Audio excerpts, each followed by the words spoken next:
Welcome back. Congress ವಿರುದ್ಧ ಹರಿಹಾಯ್ದಿದ್ದಾರೆ ಶೋಭಾ ಕರಂದ್ಲಾಜೆ. ಮುಸ್ಲಿಮರ ನಾಯಕ ಸಿದ್ದರಾಮಯ್ಯ, ಕ್ರಿಮಿನಲ್ಸ್ಗಳ ನಾಯಕ ಡಿಕೆ ಶಿವಕುಮಾರ್ ಅಂತ ಶೋಭಾ ಕರಂದ್ಲಾಜೆ ವಾಗ್ದಾಳಿಯನ್ನು ಮಾಡಿದ್ದಾರೆ.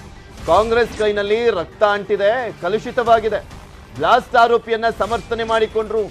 ಗೋಹಂತಕರ ಜೊತೆಗೂ ಕೂಡ ಕಾಂಗ್ರೆಸ್ ಇದೆ ಅಂತ ಶೋಭಾ ಕರಂದ್ಲಾಜೆ ವಾಗ್ದಾಳಿಯನ್ನು ಮಾಡಿದ್ದಾರೆ.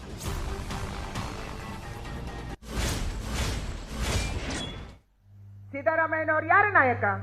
ಇವತ್ತು ಮುಸಲ್ಮಾನರ ಮುಖಂಡ ಯಾರು?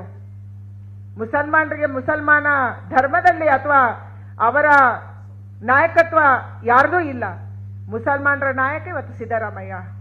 ಕ್ರಿಮಿನಲ್ಗಳ ನಾಯಕ ಇವತ್ತು ಡಿಕೆ ಶಿವಕುಮಾರ್. ಗೋ ಹತ್ಯೆ ಮಾಡುವವರ ಜೊತೆ, ರಸ್ತೆಯಲ್ಲೇ ಗೋವನ್ನು ಕೊಳ್ಳುವವರ ಜೊತೆ ಇಮ್ರಾನ್ ಪ್ರತಾಪ್ ಗಡಿ ಅಂತ ವ್ಯಕ್ತಿಯನ್ನ ತಂದು ಅವರ ಜೊತೆ ಓಡಾಡುವಂತ ಕೆಲಸವನ್ನ ಇವತ್ತು ಕಾಂಗ್ರೆಸ್ ಮಾಡ್ತಾ ಇದೆ. ಕಾಂಗ್ರೆಸ್ಸಿನ ಕೈ ಕಲುಷಿತ ಆಗಿದೆ. ಕಾಂಗ್ರೆಸ್ಸಿನ ಕೈಯಲ್ಲಿ ರಕ್ತ ಅಂಟಿದೆ. ಇವರಲ್ಲಿ ಕುಕ್ಕರ್ ಬಾಂಬ್ ಬ್ಲಾಸ್ಟ್ ಆಯಿತು. ಕುಕ್ಕರ್ ಬಾಂಬ್ ಬ್ಲಾಸ್ಟ್ ಅಲ್ಲಿ ಯಾವ ಆರೋಪಿ ಇದ್ದಾನೆ, ಆ ಆರೋಪಿ ಪರವಾಗಿ ಅವನು ನಮ್ಮ ಸೋದರರಿದ್ದಾನೆ ಅಂತ ಸಿದ್ದರಾಮಯ್ಯನವರು ಮತ್ತು ಡಿ ಕೆ ಶಿವಕುಮಾರ್ ಹೇಳ್ತಾರೆ. ಅಂದ್ರೆ ಯಾರ ಪರವಾಗಿದ್ದೀರಿ ನೀವು?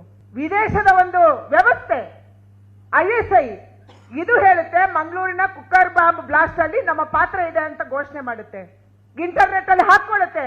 ಅಂತವರನ್ನ ಪ್ರೊಟೆಕ್ಟ್ ಮಾಡುವಂತ ಕೆಲಸವನ್ನ ಇವತ್ತು ಡಿ ಕೆ ಶಿವಕುಮಾರ್ ಅವರ ನೇತೃತ್ವದಲ್ಲಿ, ಸಿದ್ದರಾಮಯ್ಯನವರ ನೇತೃತ್ವದಲ್ಲಿ ಮಾಡಲಾಗುತ್ತೆ.